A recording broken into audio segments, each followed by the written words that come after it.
The Great Hall of the Galactic Council was enormous. It was built from black stone and silver light, floating somewhere between three stars that had no name in any human language. 7 platforms hung in the air, each one holding a representative from one of the 7 most powerful civilizations in the known galaxy. Their voices echoed. Their robes moved like water.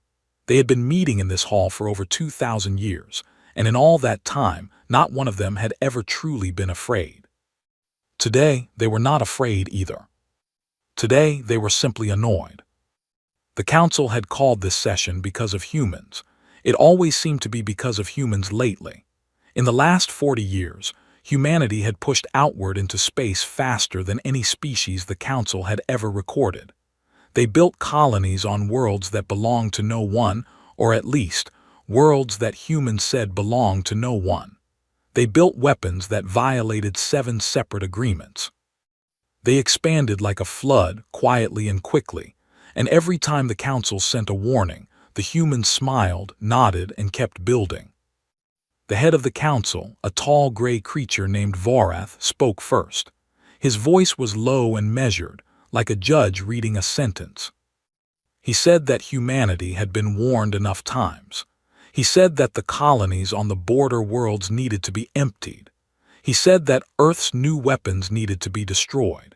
He said that humanity needed to accept a council overseer on their home planet, someone who would make sure the rules were followed from now on.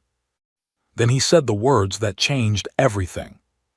He said that if Earth refused, the council would move to full military action within 30 days. The other 6 representatives voted. All 7 raised their hands. It was unanimous, clean, simple. The council's official emissary was sent to Earth that same hour, carrying a sealed message with all 7 signatures on it. The message was polite in its language but clear in its meaning. It was, in every real sense of the word, a declaration of war with a deadline attached to it. The human government received the message. They read it in a cold, bright room with too many people in it and not enough answers between them. Ministers argued. Generals looked at each other. Someone said they needed to negotiate. Someone else said there was nothing left to negotiate. A third person said they needed to find her. Nobody in the room said her name out loud. They didn't need to. Everyone knew who they were talking about. The moon was called Ori 9 on official maps. It had no real weather, just a thick gray fog that rolled in from the frozen plains every morning and stayed until dark. There were maybe 200 people living there, mostly engineers and miners who kept to themselves.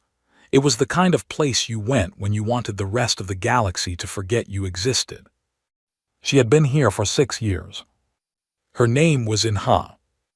She was sitting at a wide metal table covered in old star maps and printed battle reports when Doan walked in. He was a tall man, lean and quiet, with short dark hair and eyes that always looked like they were doing math. He had served under Inha for 11 years before her exile, and when she was sent away, he had quietly followed. Nobody had ordered him to. He just went. He walked to the table, set a small data chip down next to her coffee, and stepped back. She didn't look up immediately. She finished reading the line she was on, then picked up the chip and held it under the small light above the table. She read slowly. Her face didn't change much. One eyebrow moved slightly, and her jaw tightened for just a moment. Then she set the chip down and was quiet for a long time. Outside, the fog pressed against the small window above the table. The room was warm and dim. An old heater clicked somewhere in the corner. Doan stood with his hands behind his back and waited, because he had learned long ago that she always had something to say, and it was always worth waiting for. She picked up her coffee, took one slow sip, set it back down. At last, she said quietly. Her voice was calm, not excited, not angry. It was the voice of someone who had been sitting by a door for a very long time, waiting for a knock, and had finally heard it. Doan said nothing, he just watched her. She stood up and walked to the window. Outside, the fog moved in slow gray waves across the flat ground. There was nothing beautiful about this moon. There never had been. But she had chosen it for a reason, and that reason had nothing to do with the view. "How long have we got?" she asked. "The message gives Earth 30 days to respond," Dowen said. "But the government already knows they can't fight this alone. They'll come to you within the week." 4 days, she said. "What?" "They'll come in 4 days, not a week. They're already scared." She turned from the window. "Who are they sending?" "Rian." Inha almost smiled at that. Rian was their best diplomat. Sharp, fast, and clever enough to know when cleverness wasn't enough. Sending Rian meant the government was serious. It meant they had already run out of other options. "She'll want terms," Inha said. "Yes." "She won't like mine." "No," Dowen agreed, "she won't." Inha looked down at the star maps on the table. Her eyes moved across them slowly, tracing lines between systems, between fleet positions, between the things she had been building quietly in her head for 6 long years. The council had made this decision in a clean, polished hall between 3 nameless stars. They had voted with calm hands and confident voices. They had spent maybe 2 hours deciding to go to war with humanity. She had spent 6 years deciding what to do when they did. She reached down and moved one of the old maps aside. Under it was a thick document, handwritten on real paper, with a title at the top that the government had once called dangerous, irresponsible, and deeply alarming. She put her hand on it gently, like it was something she had missed. "Wake the others," she said. "Tell them it's time." Dowen turned and walked to the door. Before he reached it, she spoke one more time, still looking down at the document. "And Dowen." He stopped. "Tell them I'm not angry." A quiet pause. "Tell them I'm ready." He nodded once and left. She stood alone in the warm, dim room, with the fog outside and the star maps under her hands. And for the first time in 6 years, the long waiting finally felt like it was over.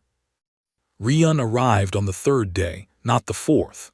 Inha had been wrong by 1 day, which almost never happened, and she noted it without expression and said nothing about it. The shuttle landed on the flat frozen ground outside the small cluster of buildings that made up Inha's base.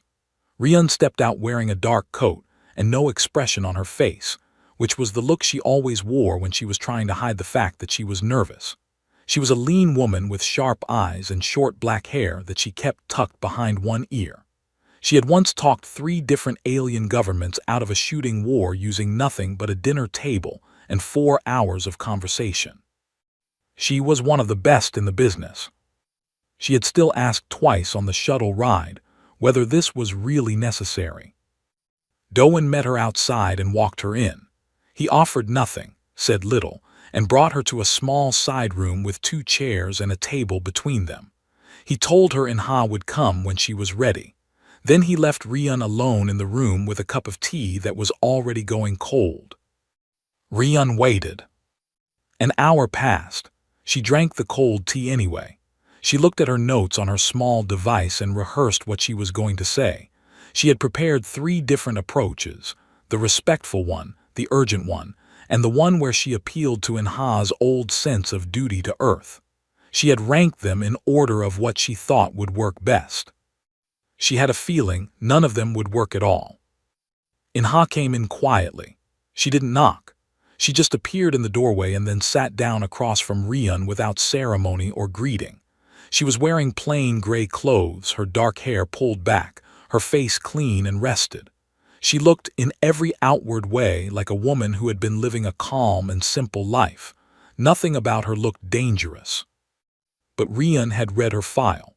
Rian had read her file 3 times on the shuttle ride here. "You look well," Rian said, because she needed to start somewhere.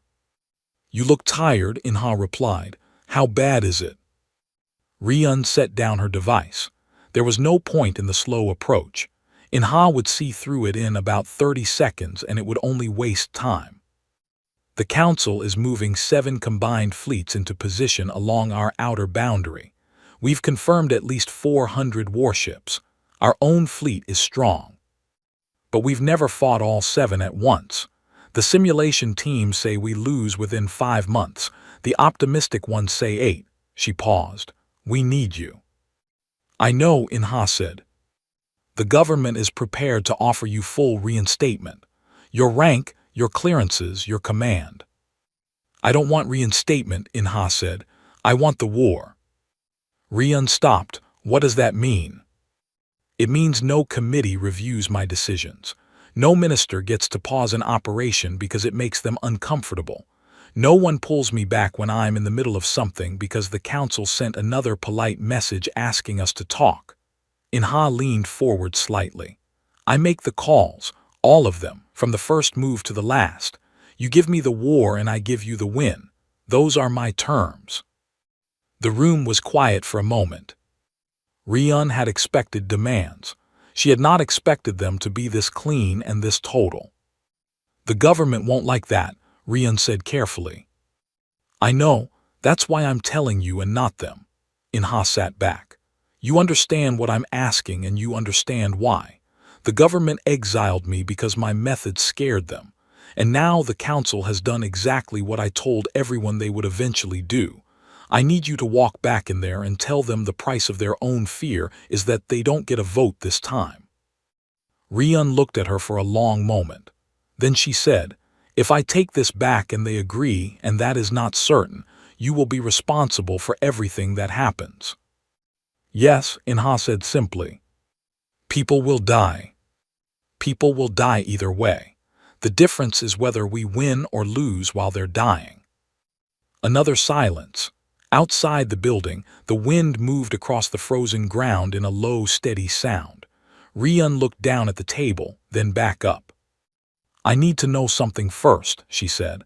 Before I take this back, I need to understand why the council is actually afraid of you. Not the official reason, not the treaty violations. The real reason. She hesitated. What did you do 6 years ago that scared everyone so badly they'd rather exile you than keep you? Inha was quiet for a moment, then she told her.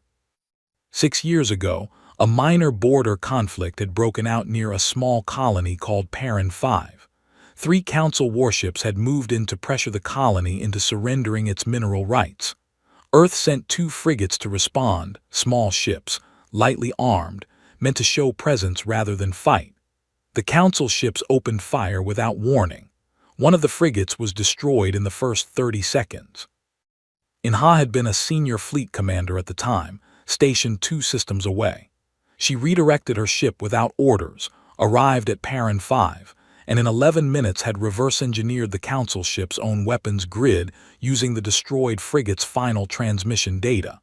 She turned their targeting system against them. All 3 council warships were disabled. No council crew members were killed, but every ship was crippled beyond repair. After the battle, she did not file a standard incident report. She filed the Horizon Doctrine. It was a full war plan, not a defensive strategy, not a response protocol, a complete detailed plan for how humanity could end any future conflict with the Council permanently, not by destroying them, but by making humanity so structurally, technologically, and strategically powerful that attacking humans would be recognized by every civilization in the galaxy as an act of suicide. The plan called for things the government found deeply uncomfortable. Embedded intelligence operatives inside every council civilization. Weapons development that went far beyond any existing treaty. Preemptive disruption of enemy supply networks before any war was even declared. And a final clause that said, in plain language, that the goal was not peace through goodwill, but peace through the complete certainty of devastating consequence. The government had read it, gone pale, called it dangerous and irresponsible, and exiled her within the week. Rian listened to all of this without interrupting. When Inha finished, the room was very still. And in 6 years, Rian said slowly, have you been sitting here doing nothing? No, Inha said. Have you been building it, the doctrine? Inha looked at her steadily. Go back and tell them yes or no. I don't need anything else from you. Rian stood up. She picked up her device, tucked it under her arm, and looked at In-ha one more time. She thought about the 400 warships on the outer boundary. She thought about the simulation that said 5 months. She thought about the government sitting in that cold, bright room with no answers. "I'll be back in 2 days," she said. "I'll be here," In-ha replied. Ryun walked out. The door closed behind her. In-ha sat alone in the small room for a while, her hands flat on the table, looking at nothing in particular. She was not nervous. She was not excited. She was the same steady, waiting thing she had been for 6 years. But the door had been knocked on, and she had finally answered. Ryun came back in 2 days, as she said she would. She walked in without the nervous look this time. She sat down, put both hands on the table, and said 4 words. They agreed all terms. In-ha nodded once, stood up, and walked out of the room. That was the end of the conversation. Within 6 hours, the small base on Ori 9 changed completely. Ships that had been sitting dark and cold in the covered hangars were powered up one by one. Dowen moved through the base, giving quiet instructions to people who had been waiting for this moment for a long time. The engineers who had been living here for years, working in silence, building things that had no official name and no official approval, started moving their equipment out of storage and into active status. In-ha stood in the largest room of the base, which had been set up as a full command space, and looked at the people around her. They were not many, maybe 30 in total, but they were exactly who she had chosen, and she had chosen each of them for a very specific reason. Junho was there. He was young, younger than most in the room, with a thin face and quick eyes behind plain glasses. He was the one who got nervous around In-ha the most, which was strange because he was also the one who had built the most terrifying things she had ever asked for. He stood near his workstation holding a tablet and trying to look calm. Sara was there too. She was a small woman who moved like she weighed nothing and spoke in a voice so quiet you had to lean in to hear her. She commanded Earth's Black Ops division, though that division officially did not exist. She had short hair, a plain face, and the kind of eyes that made you feel like she had already read everything you were about to say. She had been running silent operations inside 3 of the 7 council civilizations for the last 4 years. Nobody in any of those civilizations knew her name. In-ha looked around the room at all of them and spoke plainly. She said the council had made a decision in a polished hall between 3 stars. They had voted to go to war with humanity. They had done it calmly and confidently because they believed, after years of watching humans, that they understood what humans were. They had seen the ships. They had counted the weapons. They had run their own numbers. She said the council had made the mistake of calculating what humanity could do. They had not calculated what she had already done. She turned to Junho first. He had been with her since the 3rd year of her exile. She had found him through a mutual contact, a young engineer who had been quietly let go from Earth's official weapons program after he kept pushing for developments that the program director called unnecessarily aggressive. In-ha had read his proposals. They were not unnecessarily aggressive. They were simply 10 years ahead of what anyone else was willing to build. She had brought him to Ori 9. And told him to build everything he had ever wanted to build with no restrictions and no review board looking over his shoulder. He had spent 3 years doing exactly that. The most important thing he had built was what he called, very simply, a jump disruptor. It was a device, able to be mounted on any mid-sized ship, that could send a targeted pulse through the fold space that faster-than-light travel depended on. If a fleet was mid-jump and a jump disruptor fired at the right frequency and angle, every ship in that fleet would drop out of jump simultaneously, in random locations, with their systems temporarily scrambled. In open space, far from any fuel source, a fleet dropped this way was not destroyed. It was simply stranded. Stranded fleets did not fight wars. They called for rescue ships and burned through their power trying to figure out where they were. Junho had tested the disruptor twice, on unmanned ships, in deep empty space where no one would notice. Both tests worked perfectly. He had told Inha the results in a flat, quiet voice, and then immediately asked if he could sit down because his legs felt strange. She had told him to sit down and then told him he had done very well. Now she stood in front of him in the command room and asked him if the production units were ready. He nodded. 20 disruptors had been built and were already loaded on ships in the hangar. She told him to prep 10 more, just in case, and he went immediately back to his station. Then she turned to Sora. Sora had been working in the dark for 4 years. Her people were embedded inside 3 council civilizations, the Veth, the Graal, and the Sunori, under false identities, in positions close enough to power to hear things that were never meant to leave those rooms. They sent reports back through a communication chain so layered and encoded that even Rion's intelligence division had never detected it. The information Sora had gathered over 4 years was, in simple terms, extraordinary. She knew the Council's largest fleet formation, their most powerful combined force, was scheduled to make a jump through a specific corridor in neutral space within the first 2 weeks of the war. This was their plan to arrive quickly at Earth's outer boundary from an unexpected direction. The jump would take approximately 9 hours.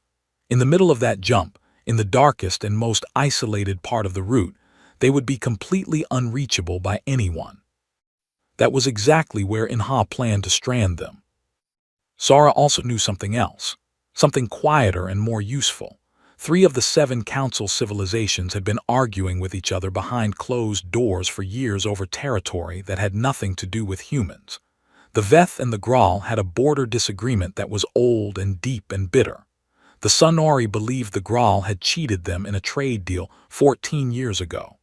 These things had been politely set aside when the council voted to move against humanity.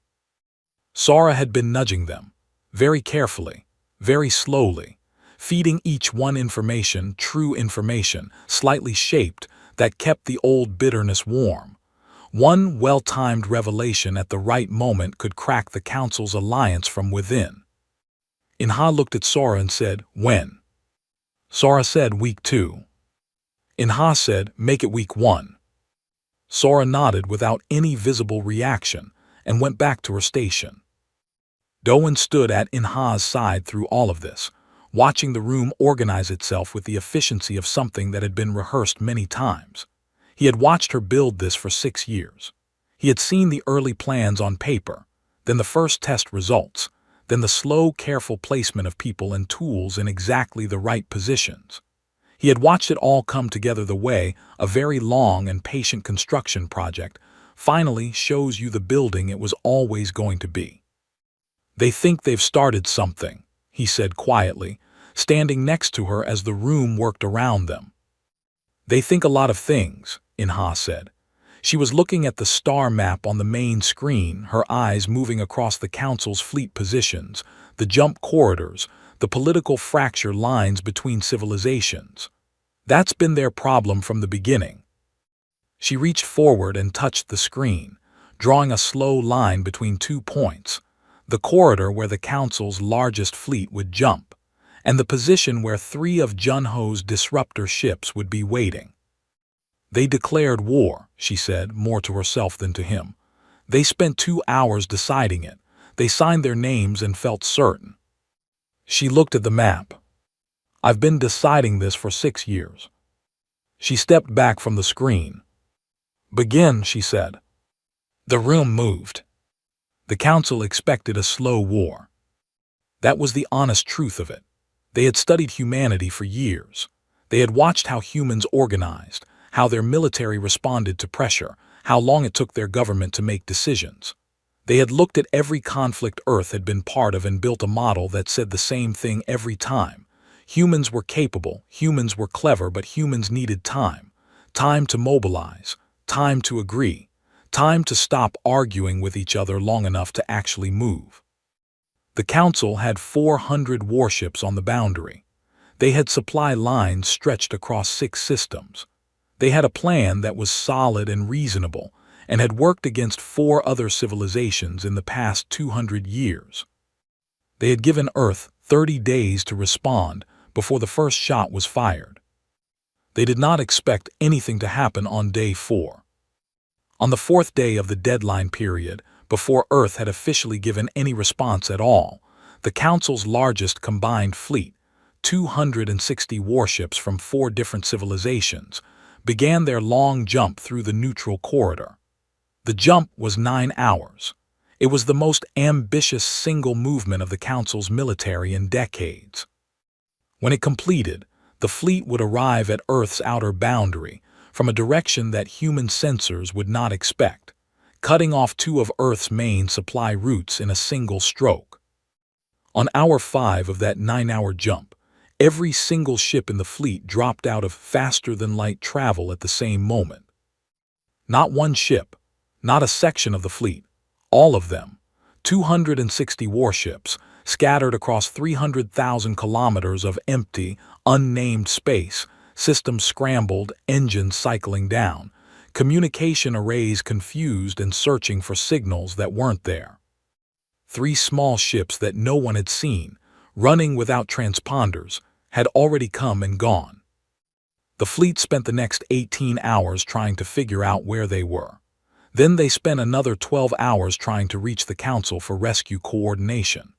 By the time the Council understood what had happened, the fleet was 31 hours behind schedule and had used 40% of its fuel reserve just keeping its systems running in deep, empty space. They did not make it to Earth's outer boundary. The Council called it a technical failure at first, because the idea that humans had developed something capable of doing that quietly, ahead of any declaration of war, without any warning, was not something their analysts were prepared to accept. It took them another day to accept it. By the time they did, Inha had already moved on to the second operation. In the 3rd week, Rian stood in a glass-walled room on Earth and watched 2 Council diplomatic channels collapse within 6 hours of each other. The first was between the Veth and the Grawl. A recording appeared, origin unclear, officially untraceable, of a high-ranking Grawl commander making comments about Veth territorial rights that were deeply offensive by any standard of Veth culture. The recording was authentic. It had been made 14 months ago in a private meeting, and the Grawl commander had said those things because he genuinely believed them. He had just never expected anyone outside the room to hear it. Sora's people had been in that room. Within 4 hours, the Veth had recalled their ambassador from the Grawl home world. Within 6 hours, the Veth's military attaché to the Council Joint Command had quietly stopped attending coordination meetings. The second collapse was subtler. A series of financial documents appeared in the Sonori public record, documents showing exactly how the Grawl had structured the trade deal from 14 years ago, including internal notes showing that the Grawl negotiators had known the deal favored them significantly and had deliberately steered the Sonori representatives away from noticing. The documents were real. They had been buried in the Grawl's own archive system for over a decade. Sora's people had been in that archive too. The Sonori did not recall their ambassador. What they did instead was quietly stop sharing intelligence with the Council Joint Command. They stopped contributing to the fuel redistribution that was supposed to support the stranded fleet's rescue operation. They began having long private conversations with their own military that they were not reporting upward. The Council's alliance had 7 members. Within 3 weeks of the war's beginning, 3 of those members were focused less on fighting humanity and more on watching each other. On the ground, or rather in space, Inha moved her actual military forces in a way that the Council's remaining fleet commanders found deeply disorienting. She did not mass her ships. She did not hold a line. She moved in small, fast groups, never staying anywhere long enough to be targeted, hitting supply points and communication relays rather than warships. Every time a Council commander positioned their forces to respond to one threat, the threat was already gone, and 2 smaller problems had appeared somewhere else. One Council commander, a decorated veteran named Osren, sent a private message to the Council leadership on day 18 of the war. It was later recovered and read by Inha's intelligence team. In it, Osrin said that he had fought 6 wars in his career and had never encountered an opponent that seemed to have already read every response he made before he made it. He was not far wrong. Doan managed the tactical map from the command center, and every move the council made had already been anticipated in some version of Inha's 6 years of preparation. Not because she could see the future, but because she had spent 6 years studying these specific civilizations, their specific commanders, their specific tendencies under pressure. She had read every recorded conflict they had been part of. She had built a picture of how each of them thought. She knew that Veth commanders became aggressive when confused. She knew that Graal commanders pulled back to defensive positions when their supply lines were threatened. She knew that the Sunori prioritized protecting their own ships above all other tactical considerations. She used all of it. On day 22, the Council issued its first ceasefire request. The message was formal and calm, and worded as if it were an equal negotiation between 2 parties. It said the Council was willing to discuss terms. It said there was no need for further escalation. Inha read the message and set it aside. The next morning, she hit 3 more relay stations along the Council's main communication corridor, cutting their joint command's real-time contact with the stranded fleet, which had finally been partly recovered, but was now running on emergency power by 60%. The Council sent another ceasefire request the following day. This one was less calm. Doan brought it to her personally. She read it, put it face down on the table, and looked at the map. "They're scared," he said. There was no satisfaction in her voice when she answered.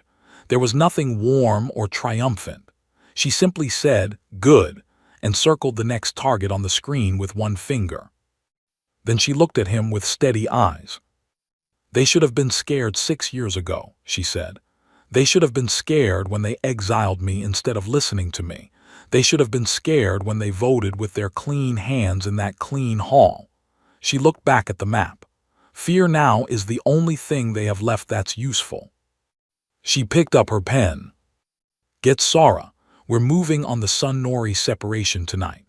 If they're going to fracture the alliance, I want it done publicly and loud enough that the other 4 can't pretend they don't see it." Doan went to find Sara. Inha stayed at the table, alone with the map in the night, the way she had been alone with her plans for 6 quiet years on a cold and foggy moon. Except now the plans were not on paper anymore. Now they were burning across the galaxy in real time, and every star on the map was a problem she had already solved. The war ended on day 41. Not with a great final battle, not with a last desperate push from either side. It ended the way a structure ends when you have removed enough of the supports underneath it, not with a dramatic crash, but with a slow and certain collapse that everyone could see coming and nobody could stop. By day 30, the Sunori had formally suspended their participation in the Council's Joint Military Command. They issued a public statement that was careful in its language but clear in its meaning. They said they were reviewing their alliance commitments in light of recent information. They said they were not enemies of humanity. They said nothing about the Graal, but everyone in the galaxy who could read between lines understood exactly what they meant. By day 35, the Veth had done the same. Their statement was shorter and angrier in tone. They mentioned, without specifics, that the terms of the original war vote had not been fully honored by all parties. Their ambassador to the Council joint session had left the building and had not returned. With the Sun-Nori and the Veth effectively gone, the Council's military structure became something very different. What had been 7 civilizations acting in a coordinated way was now 5, and 2 of those 5 were watching the other 3 with increasing nervousness, wondering what information might surface about them next. Inha did not hit them harder in those final days. She did not need to. She simply kept moving, kept pressing, kept being present everywhere and settled nowhere, and let the fear and the fractures do the rest of the work. On day 40, the Council's head, Vorath, sent a message directly to Earth's government. It was not a ceasefire request this time. It did not use polite treaty language. It was short, and it simply asked what humanity's terms were for ending the conflict. Rian brought the message to Inha personally. She set it on the table and watched Inha read it. "They want terms," Rian said. "I know what they want," Inha said. She folded the message and set it down. "Tell them to come here." Rian blinked. "Here to Ori 9. "No, to the ship." Inha stood and picked up the document that had been sitting on her table for 6 years, the thick, handwritten pages of the Horizon Doctrine, worn at the edges now from being read and set down and read again. "Tell all 7 representatives to come in person, not delegates, not junior staff, them." Rian stared at her for a moment. "Vorath will object to that." "Let him." Inha tucked the document under her arm. "And tell him that if even one representative refuses to come, I will take that as a refusal of terms and continue operations." She walked toward the door. "They called a vote in that hall of theirs. I'm calling one on mine." The meeting was held on Inha's flagship, a long gray vessel called the Hiyo, which had no decoration on its hull and no ceremony in its corridors. The 7 council representatives arrived by individual shuttles and were escorted by Sora's people to a plain meeting room near the center of the ship. There were no ornate chairs. There were no refreshments. There was a long metal table, seats on both sides, and lighting that was functional but nothing more. Vorath arrived last. He was tall and gray and still managed to carry himself with the posture of someone who was accustomed to being the most powerful being in any room. He looked at the plain walls and the metal table, and his expression shifted just slightly. The first small crack in the composure he had maintained for 41 days of losing. Inha walked in from the opposite side of the room and sat down across from him without speaking. For a moment, no one said anything. The 7 representatives sat on one side. Inha sat on the other, with Doan to her left and Rian to her right. The document sat on the table in front of her. Vorath spoke first. He said the council was prepared to discuss a return to the original terms, humanity withdrawing from border worlds, submitting to some level of oversight, with guarantees of safety for all human colonies in council-adjacent space. He spoke for 4 minutes. He was composed and reasonable. He used the word mutual several times. When he finished, Inha looked at him for a moment without expression. Then she opened the document on the table and slid it across to him. "These are the terms," she said. He looked down at it. He read the first page slowly, then the second. His posture changed as he read, not dramatically, but the room felt it. One of the other representatives leaned over to read alongside him, then another. The silence in the room became a different kind of silence. Vorath looked up. His voice was controlled, but the control was working harder than before. He said the document was not a peace agreement. He said it read more like a takeover. He said the clause requiring all 7 council civilizations to permanently share military and technological intelligence with Earth was unprecedented. He said the clause giving humanity full veto power on the council was not something any species had ever been given. He said the clause declaring any act of aggression toward any human target to be an act against every species under council protection was an extraordinary overreach. He said with great care that these terms were an act of domination. Inha listened to all of it. She let him finish completely. Then she folded her hands on the table. 6 years ago, she said, your council called my plans dangerous. You said my methods were irresponsible. The government I served was so afraid of what I was proposing that they exiled me to a moon in the middle of nowhere, rather than keep me around and have to think about the questions I was raising. The room was very still. And then, she said, after 6 years, you declared war on us anyway. She did not raise her voice. She did not need to. You spent 2 hours voting. You signed your names and felt certain. You pointed 400 warships at our boundary because you had calculated what we were capable of and decided the calculation was in your favor. She looked at Voreth steadily. What you did not calculate, what none of you accounted for in all your years of watching us, was what I had already done. She let that sit for a moment. You called my doctrine an act of domination 6 years ago. You call it an act of domination today. But I want you to think carefully about what you are actually sitting across from right now. I'm not the most powerful person in humanity. I'm not the best of us or the most loved or the most representative of what humans want to be. She paused. I am what humans become when you make us wait long enough and afraid enough and angry enough. I am not humanity at its best. Her voice was quiet and even. And I am sitting across from 7 civilizations that could not defeat me.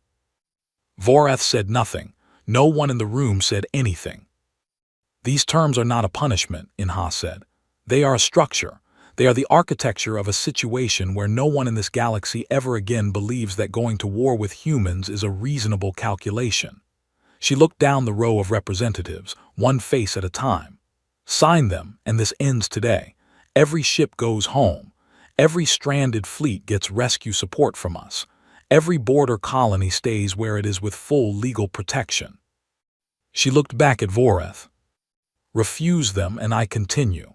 And the thing you need to understand about me, the one thing that is absolutely true, is that I have more patience than you do. I have had 6 years of practice. The room was quiet for a long time. Then one by one the representatives looked at the document. One of them picked up a pen, then another. Voreth sat still the longest. He looked at the table. He looked at the document. He looked at Inha. He picked up the pen. Rian watched it happen from her seat at the table and felt something she could not quite name. It was not exactly pride and not exactly relief. It was something older and quieter, the feeling of watching something inevitable finally arrive. Later, standing in the corridor outside while the representatives were escorted back to their shuttles, she stood next to Dowen and said nothing for a while. She's frightening, Rian said eventually, not as a criticism, just as a fact. Yes, Dowen agreed. He said nothing else. Inside the meeting room, Inha sat alone for a moment after everyone else had gone. The document was gone. It would be filed, recorded, sent out across every channel, made official in every language that existed in the known galaxy. What had been handwritten on paper in an exile 6 years ago was now the law that governed the most powerful governing body in the galaxy. She looked at the empty table. She thought about the fog on Ori 9. She thought about the long, quiet years, the maps, the dark hangars, Junho's nervous face, Sora's quiet eyes, Dowen standing in every doorway she had ever walked through. She thought about the knock she had been waiting for. Dowen appeared in the doorway. He was holding 2 small glasses. She looked at him. He walked in and set one down in front of her, then stood across the table. She picked it up. Now, she said softly, looking out at nothing, they'll never forget what humans are capable of. She took a sip. The galaxy, for the first time in 2,000 years, was afraid of exactly the right thing. And somewhere far away, in the polished hall between 3 nameless stars, the seats of the Galactic Council sat in silence, and one of them, for the first time, belonged to Earth.